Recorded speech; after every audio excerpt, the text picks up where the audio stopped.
Hey, everybody. I'm so glad to welcome you today to our podcast. I have a great speaker for you. And even more than that, she brings great experience because the topic we're going to deal with is childcare. Yes, childcare. It's like, all the things that we do in ministry, and then you want childcare for your thing that you're having on Friday, but you just now told me on Thursday. I mean, there's got to be a way that we can all navigate through this. And so I want to introduce to you my great friend, Debbie Miller. She's a children's pastor in Muskogee, and she brings to the table some great experience. But even better than that, she has a network of friends that she has pulled together. What are some of the policies and what are some of the ideas that other people have used, have refined, that she could bring to us and share with us today? Debbie, thank you for being here. Thanks, Mark. This is a crazy topic, you know. And listen, we could probably go on and on and on and on. I probably should set my timer to be sure that we don't. But if we don't cover enough of this, we can always revisit this. Like it's like medicine to us who are working with this all the time. So I think that'll be a good idea.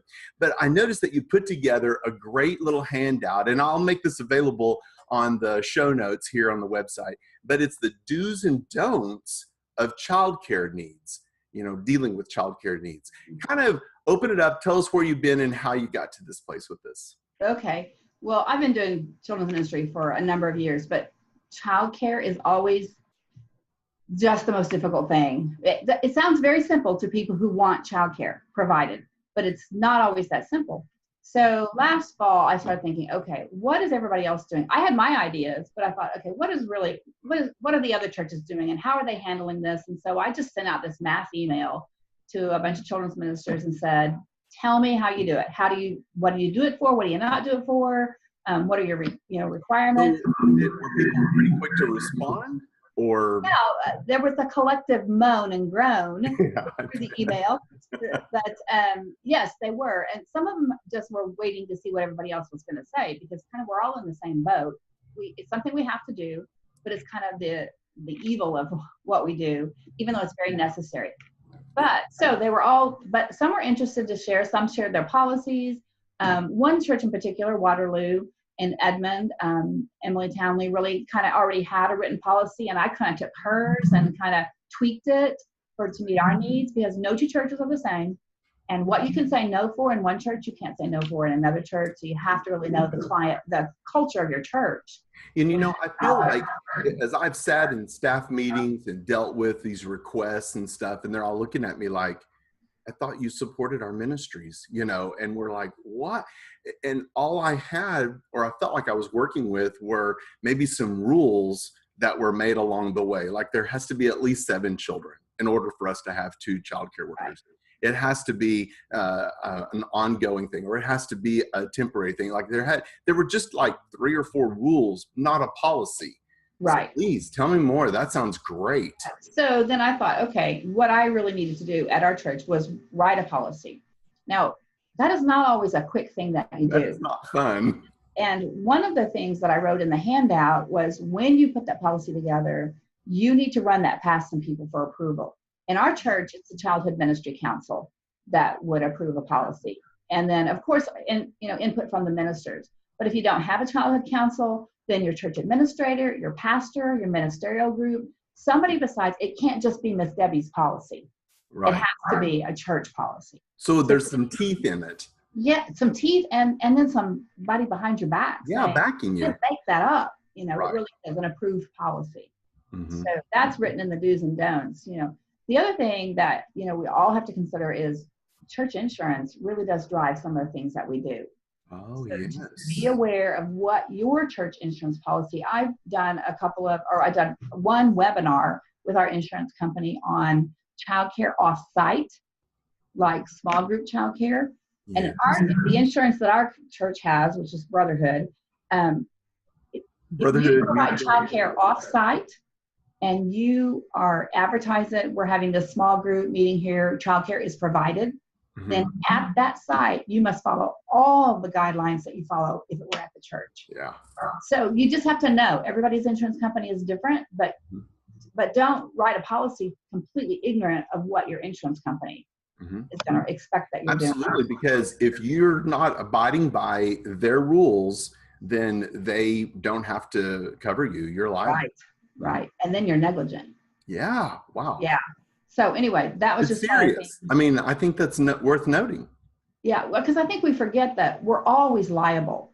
Even if you do everything and cross every T and dot every I and do everything, things happen and you're liable. But when you don't follow procedure, when you don't check things out, when you become negligent, and if your church would get in a lawsuit, what you pay out goes way up. Right. Just because. Well, I totally agree. Walk us through some of the do's and don'ts. I don't know where you'd want to start with that. Well, I've kind of already started with the first one, was write a policy. Don't just have, oh no, we won't do it for that. Have a policy that guides you. Okay.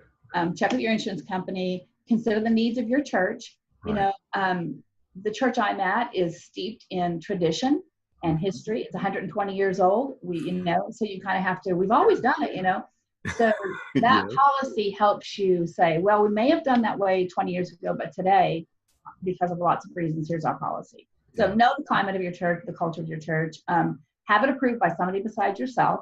Good. That's critical. And then provide a paper or an online form where people can submit a request for childcare. At our church, it happens on the calendar request. If you want to have an event, it says on there, do you need the kitchen? Do you need transportation? Do you need childcare? Exactly. So request to help you think of all so it's not just a phone call. Hey, we need childcare for such and such. They have to request it when they calendar. That's a danger zone right there. Very much. It needs to be a formality. You mean it. But if you have a policy that says that's how it's requested, then it's easier to say no. Now, I have had that happen before. People that were going to need childcare when our church wasn't going to be meeting on a Wednesday. It was the other congregation, the Hispanic mission that we housed, and we really loved their children, but they were going to meet. And so we were there, we were ready, and they didn't show. Oh, yeah. And so, I mean, they were very sorry that they didn't tell us, but the problem was we needed that request form so that there could be a reminder and a follow-up. Right, yeah. I don't know about at your church, but at our church, we guarantee our childcare workers 2 hours. So if they show up for an event, we guarantee them 3 hours. Right. So like that, anytime there's no show and you have too many workers. Yeah, then your budget's like crazy. Right. So blown. You need to do that. And then you need to know what they're requesting, like the date, the time frame, the number of children, the ages of children. That's critical, because if you only have 7 kids, but you got a newborn and a 12-year-old, 6th grader. Oh, yeah. Yeah. So we don't have a single room in our church that really is a multi-age room. Okay. Because you got a birth to 6 months and you got a 6 to 12 months, and none of the preschool rooms are appropriate for 11-year-olds. So then you're talking about doubling the workers when you open 4 workers. So it's complicated, but you need to know what they're asking. Not at the last minute get caught off guard by, I didn't know school agers were coming. So know what they're asking for, know the time frame, and then you have to decide, can I staff for the event? That's a do. Can we do this? Can we staff for it? Some people, just because I make a request, it's an automatic yes. And so, but that's not true. It's a request until it's approved. And in our policy, it's approved by the children's minister. Good. So, you have to have an approval. And then, do you have the money in your budget to do it? I mean, when you get down toward the end of the year and everybody's the budgets are, and that's when everybody's like requesting all those Christmas parties and stuff. That's right. And then does the request meet the criteria that you've outlined in your policy, like the minimum number of children or, time frame they want it. Right. I got a request. Let's see. Last week, I'm leaving for vacation I'm leaving town on Wednesday, but I was on vacation starting on Tuesday. I'm at home and I get a phone call from my associate because a request had come in for childcare for Friday and Saturday night. And she said, Debbie, I'm not available to cover that. I've already have plans and I'm headed out of town. And so I just had to contact the person and say, I'm so sorry, but that didn't come through on a calendar request. We didn't have time to talk about it, to see what the specifics were. We don't have the people to oversee it, and we have to say no. Yeah, bottom that line. hard. But, the requested time frame had passed, and Now, I just have to ask you, Debbie Miller, do you have a hard time telling people no? Mm-hmm. No way. Yes You're and no. so decisive about everything. Well, I'm yeah, a recovering people pleaser, and I'm not even recovering. I have I a can say really, no. I just have a sick stomach. They don't know it. oh, okay. But it's like, You look really solid. What you're saying. yeah, they think that too. But the duck on the top of the water is gliding along. He's doing this under the water. Right. So, yeah. Yeah. But, Okay. I totally get that. yeah. But that one was actually an easy one, though, because the time frame had passed. This is Tuesday. Right. We'd already had staff meeting for the week. Right. The event they were doing had been on the calendar for a year. Mm-hmm. And so, but they didn't think it through. Yeah. And often that's what happens is people don't think, they think childcare is like not a part of their event, when the reality is a turnkey event includes everything it takes. Kitchen, transportation, childcare, all of that. Well, I love the idea that you've got this checklist that they can work through. And if you say to your childcare coordinator, the sweet lady behind the desk that's helping everyone, she can't tell anybody no. Yeah. Maybe she can. I don't know. She could be mean or soft. It's one or the other. But anyway, for her to be able to say, I can't approve that, it has to go to the children's ministry. Right. And that's what happened in this case. They contacted her and she said, I'm just going to give you the heads up. This is probably going to be a no because it didn't go through the process, but you have to go to Debbie with this. Okay. So, then they know the system. Yeah. Yeah. Somebody's going to work that system. Yes. Yes. And they tried to work it. They tried to pass me up and just go to the person that they thought would have the power to say yes. And she's like, I can't say yes. Right. So anyway, so then those are the do's. Okay, good. We can talk a little bit about policy, but I only wrote 2 don'ts. And the first one is probably the hardest one. Don't always say no. We have to be the yes person more than we are the no person, because we do ministry life with these people. Right. And that person that we're saying no to today, we're standing at their bedside tomorrow when their parent is dying or their child is injured. So it's like when you say no, be really certain that this is something we should say no to. In the situation this week, it was a yes, a definite way to say no, or a reason to say no, because they didn't follow the procedure, and this is not the first time. So they have to learn there is a procedure. But as often as you can, be the yes person, because we hate doing childcare. I don't mean that we hate children. It's just we have all these other things we're doing, and now we're going to stop and do childcare. So, but we have to be able to say yes more than we say no. So it's kind of like parenting. It's kind of like parenting, where there is so much love, praise, affirmation, and delight. And so when there is the moment of hard no, it's not always that. And that moment is more real. I've also told people before, I'm curious if you would agree with this, but it's almost like there'll be offenders that don't even realize there was a system. And if we could be kind of like a loan officer to say, man, I really want this to happen for you. What if we schedule it 2 weeks later and we make the request now, and you're trying to work it and do it right and let them get what they need to have. And I think they would see your yes as a real effort to help. We could do your preschoolers. Do you have anything else? Can they take their school agers with them? Can they sit, if it's a committee meeting or something that's off a different time, okay, we can do your preschoolers. Can you take your school ager and just let them, they're all sitting around their iPads anyway, Your husband at home? Yes. That's the kicker. I know you both. Oh yeah, my husband's playing golf today. Yeah.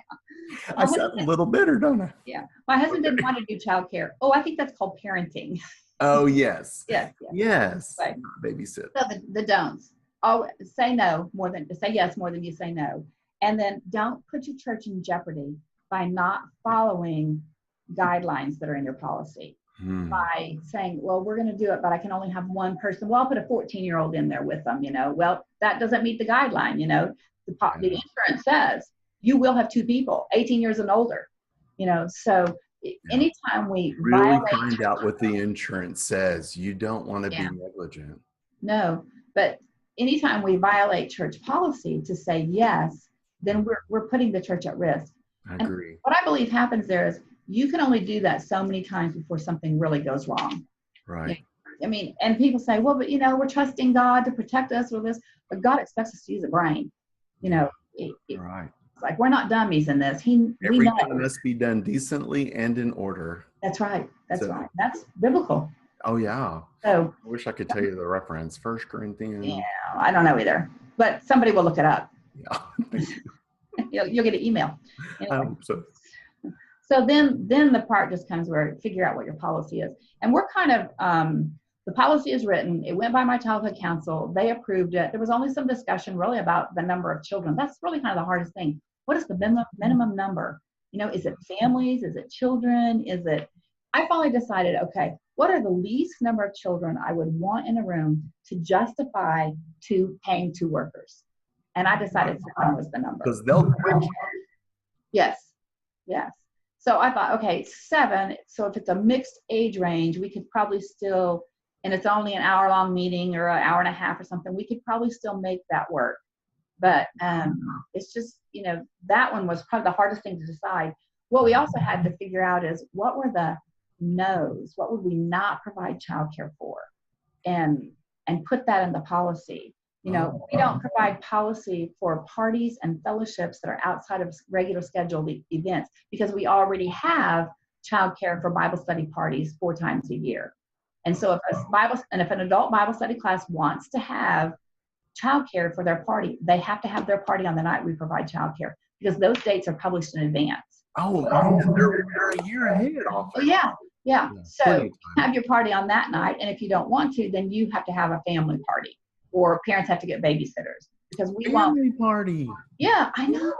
And I've tried to explain to adults, you don't know the value of that because you get a new family that comes to your church, and the only way they get connected to another family and, hey, our kids are really having a good time together. Let's go out to dinner, or we want to have you guys over, is to do that in an informal family setting where everybody's involved. Right. That's how new families with children get connected to another family. But by the way, in my kindergarten class, Landon and Andrew were really, really good friends in class. They looked forward to seeing each other.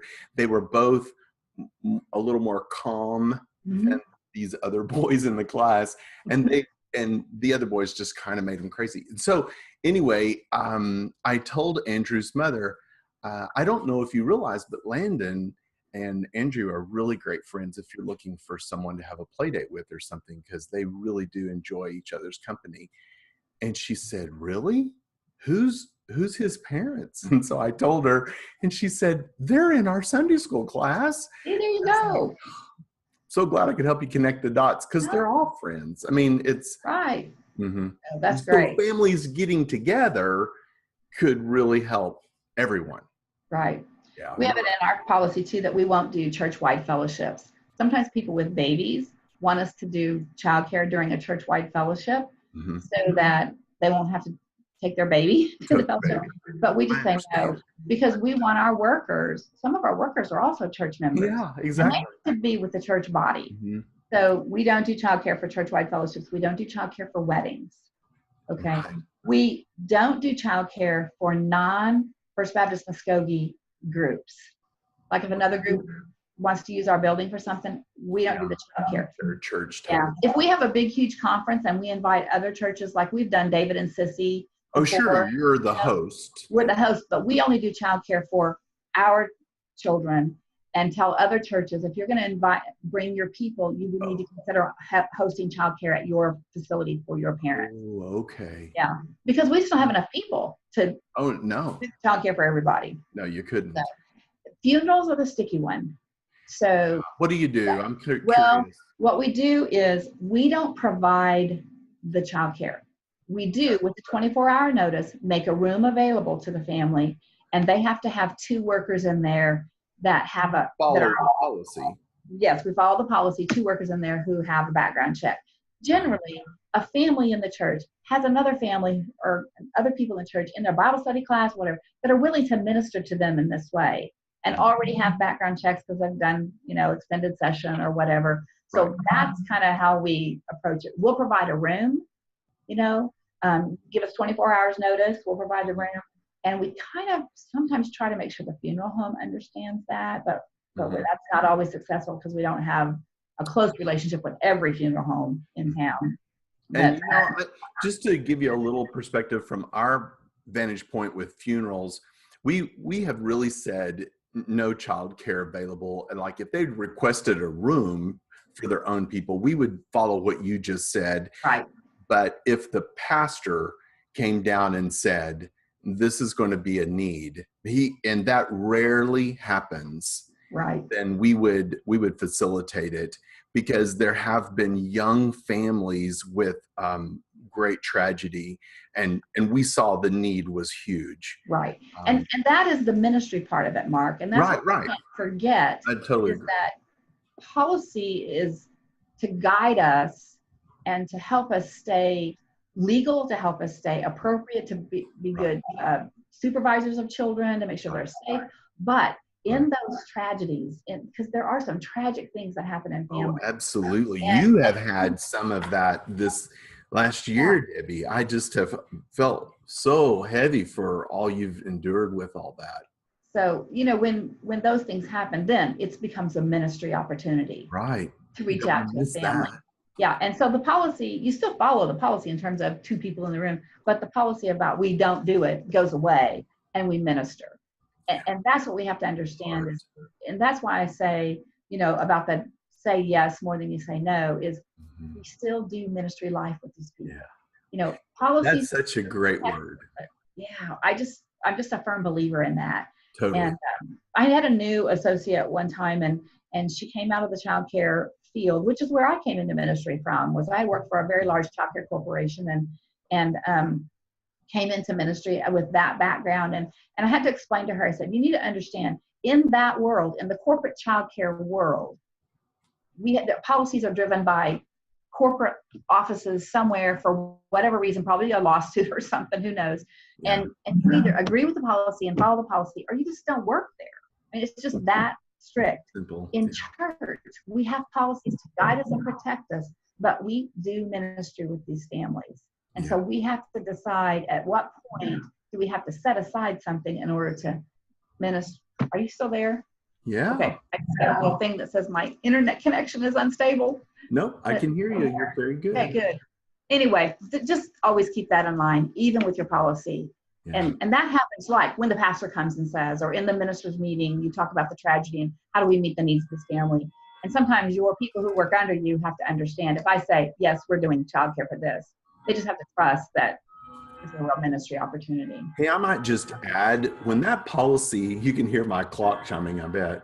And so when you hear that, or you have that policy on one sheet, what a great thing to just fold that up or pin it in your calendar. So when you're in those meetings, you can easily say, hey, I think there might be a problem, and you pull that out and you read it, and it's not you saying, I don't want to do it.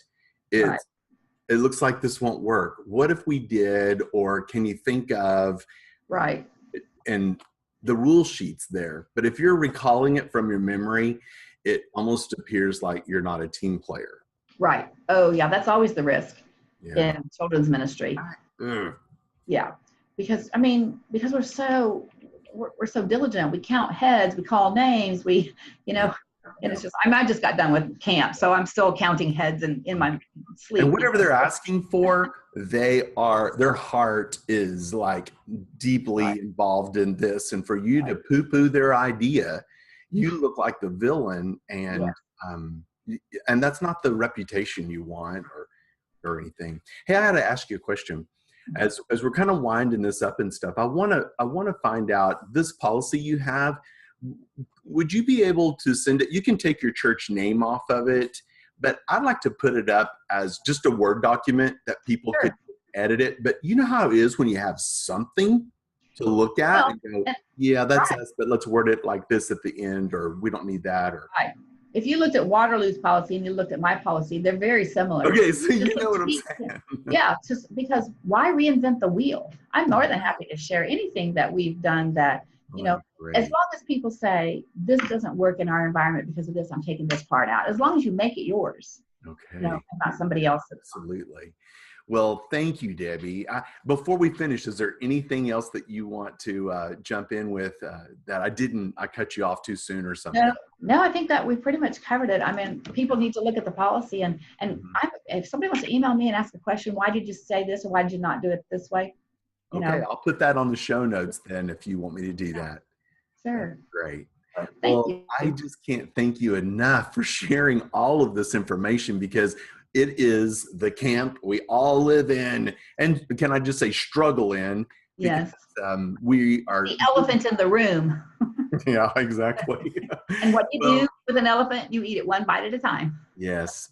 And you and I have friends in Oklahoma who have their jobs have even been threatened because of this childcare thing. And it just needed to be ironed out the way you're describing. And then the church could have the unity and really start looking out how they can minister rather than looking in how they're so frustrated all the time.